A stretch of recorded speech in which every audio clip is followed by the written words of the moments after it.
tu allais parler de la symbolique, c'est ça? Puisque ça a une symbolique. Oui, en fait, quand on va composer un ikebana, on va utiliser une branche d'arbre. Moi, là, j'ai choisi donc pour le bouquet un saule tortueux.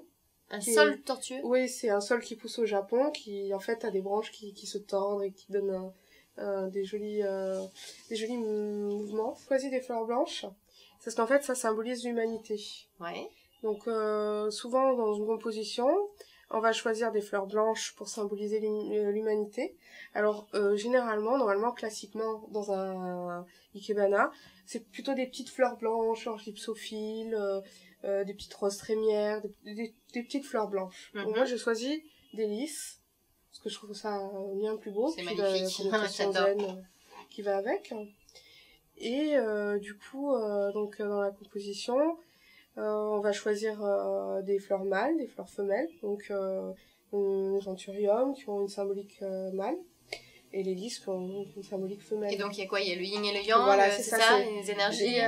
Oui, c'est un rapport à l'énergie, c'est un rapport aussi, en fait au Japon, on considère que tous les éléments ont une âme, qu'ils soient matériels ou spirituels. Ouais.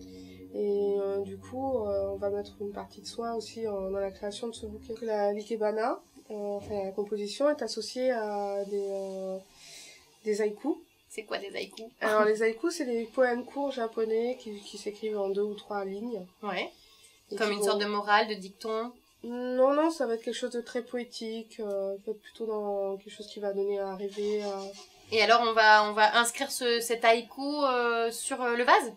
Non, c'est juste un titre qu'on va donner. Ah, ok, d'accord, pour nommer sa création. Voilà, au Japon, c'est carrément une forme d'art, c'est considéré comme de la sculpture. Ah oui. Il y a carrément des artistes qui font des installations avec des ikebana géants. Mais ça m'étonne pas parce que j'allais dire, c'est tout un art. Si vous voulez en savoir plus, vous n'hésitez pas. J'imagine que vous allez vous renseigner sur Internet ou vous allez voir... Oui, parce que je donne des cours sur les ikebana. Ah bah super. Vous pouvez même prendre des cours de création pour créer vos compositions ikebana auprès d'Alice. Merci beaucoup Alice. Salut les filles, salut Christelle. Salut. Christelle, tu es notre psychologue, de couple ou pas? Oui, aussi. Les filles, vous connaissez toutes Christelle. Elle est la spécialiste pour répondre à vos petits bobos au quotidien. Et aujourd'hui, c'est Gwen qui a une question à te poser. Elle a 19 ans et elle est amoureuse. D'accord. Mais elle est un peu inquiète. Elle ne sait pas vraiment si cet homme est amoureux. Et elle te demande comment savoir si un homme est vraiment amoureux de nous. Alors ça c'est compliqué, hein. Oui, c'est compliqué, c'est plein de petites choses. Déjà, est-ce que son comportement à lui, il est un petit peu différent avec elle qu'avec les autres? Ça, c'est un bon indicatif.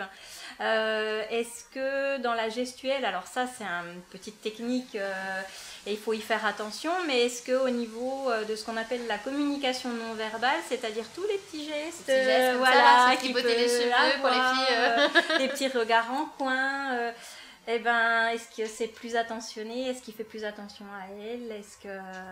voilà. Et si c'est un gros charmeur et qu'il fait ça avec toutes les filles, comment on fait? Si c'est pareil pour toutes, là, il peut se poser des questions, c'est pas clair, effectivement. Après, je crois que le meilleur moyen de savoir, c'est de lui poser la question. Ah ouais, là, il faut du courage. Oui, effectivement. Gwen, prends ton courage à deux mains. En même temps, si elle est au début de la relation, ça peut le faire partir en courant aussi. Est-ce que tu es amoureux de moi? Alors peut-être qu'on peut poser la question peut-être un petit peu différemment, savoir est-ce qu'il aurait envie de tête à tête, d'un peu plus, est-ce qu'il se projette aussi, ça c'est un bon indicateur. Est-ce que est-ce qu'il parle de choses qu'on pourrait faire dans 1 mois, 2 mois, ça c'est déjà du sérieux là. Oui, même si c'est que des projets de vacances ou de sortie, mais en tout cas ça veut dire qu'il projette des choses avec elle et c'est une bonne chose. Est-ce que tu as des petites astuces, Christelle, à nous donner, par exemple, dans les comportements non verbaux? Si un garçon se gratte le nez, ça veut dire quoi, par exemple? Alors, en fait, d'une personne à l'autre, ça va être différent, déjà. D'accord. Mais, on va dire, de manière générale, on retrouve quand même des choses. Et il y a, par exemple, le fait, quand on est assis près de quelqu'un, de voir de quel côté il va être plus orienté. C'est-à-dire, est-ce qu'il va se tourner plus vers la personne? Ça par rapport à une autre personne à côté. Par rapport à d'autres, voilà.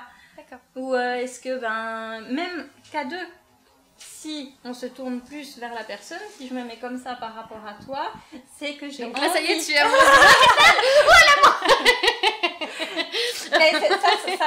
ça voudrait dire que j'ai envie d'aller vers toi. Et on le voit, par exemple, un homme, qu'est-ce qu'il fait?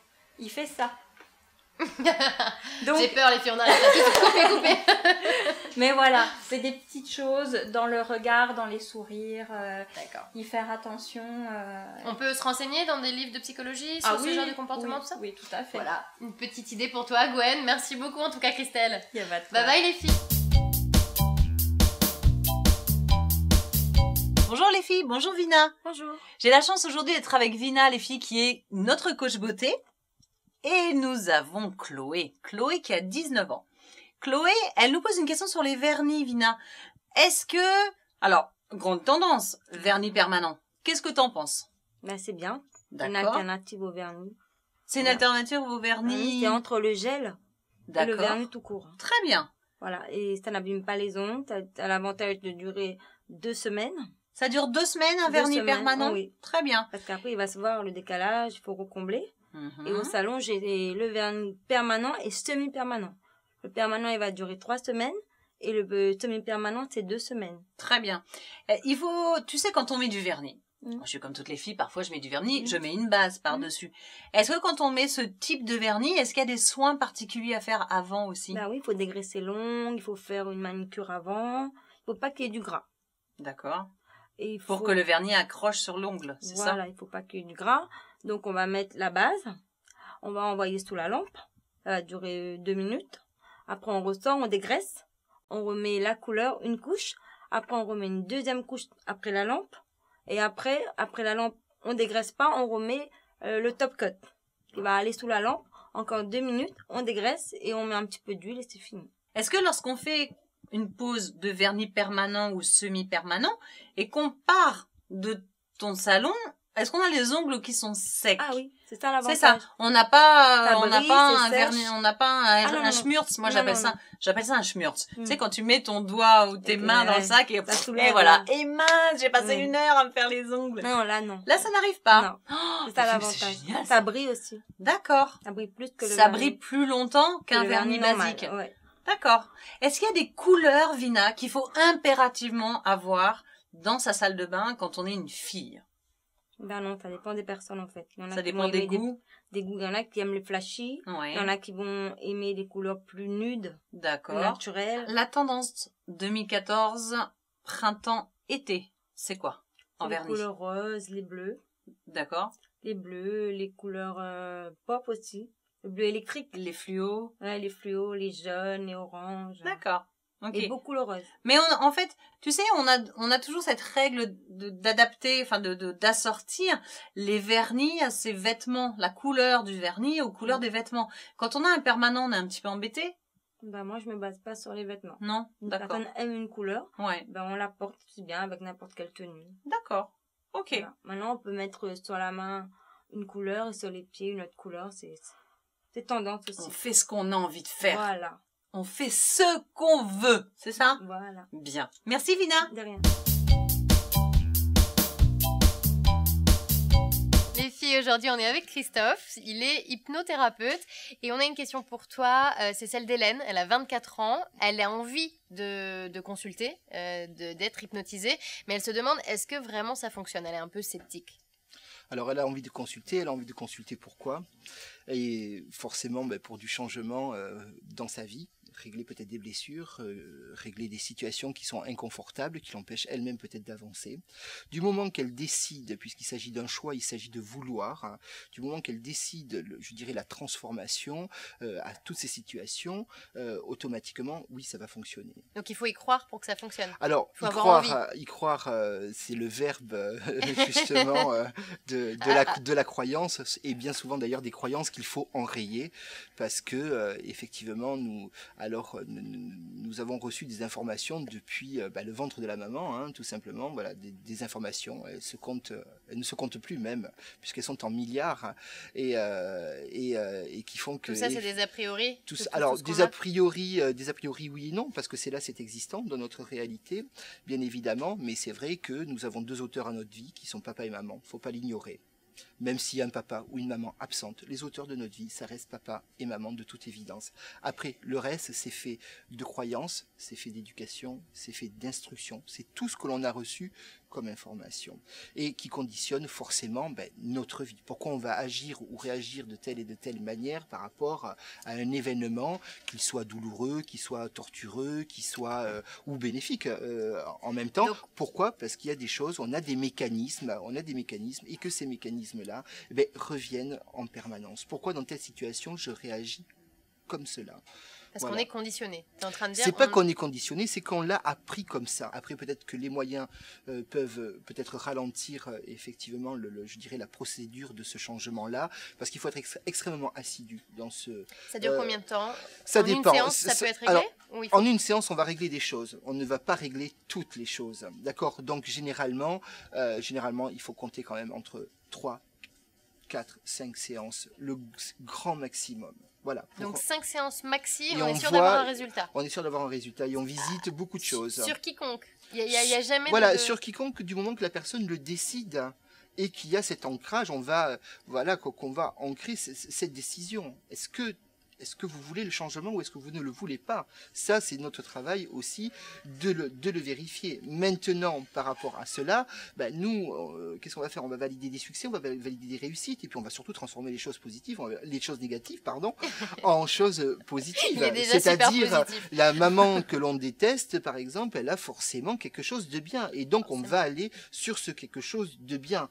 Voilà. Et plus et puis surtout sur la communication, le langage, la linguistique, plus on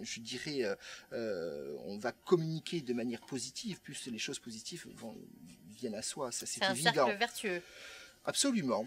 Merci. De plénitude, je dirais. Merci beaucoup, Christophe. Merci. Hélène, tu as ta réponse. Si tu as décidé le changement, eh bien le changement, c'est maintenant.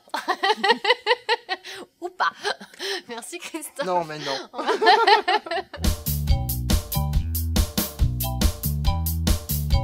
Bonjour les filles, bonjour Sandra. Bonjour Stéphanie.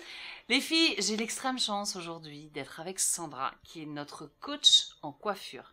Sandra, nous avons aujourd'hui Jenny qui a 22 ans, qui s'est fait poser des extensions et qui en fait a un gros souci, ses cheveux tombent. Donc je pense que tu es à même de nous dire, parce qu'on sait qu'il existe différents types d'extensions. Hein, les filles, oui. Les clips, les pas clips, les cols, les pas cols et compagnie. Mais peut-être qu'il y a des cheveux, enfin... Faut adapter. Voilà. S'il te plaît, aide Jenny. Je vais essayer de résumer un petit peu parce que c'est vrai que les extensions, c'est un peu vague. Ce qu'il faut retenir, c'est que les extensions, en général, c'est pour allonger sa chevelure ou la densifier. Alors, il y a plusieurs méthodes de pose. Donc, on parle de méthode à froid, à chaud.